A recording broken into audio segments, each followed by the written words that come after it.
All right, boys and girls, so for homework, when we're looking at this, page 16, if you have the packet, it says here, isosceles trapezoid trap, angle T right here is 6x minus 10, and angle R is equal to x plus 90.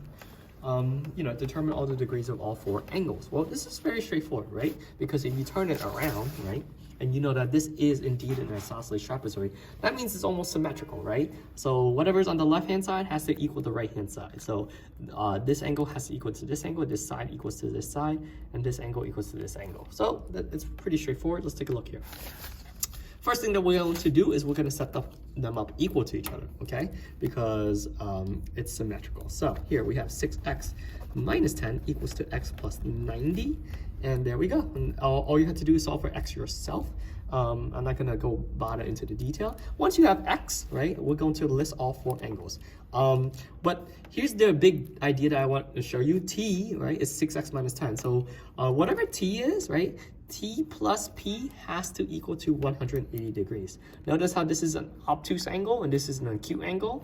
This is going to be a large angle. This has to be the supplement to it, and it's going to be smaller. So it's got to be 180 minus whatever this answer is. So that's how you're going to figure out the angle for T, R, A, and P. Okay? Next, down here.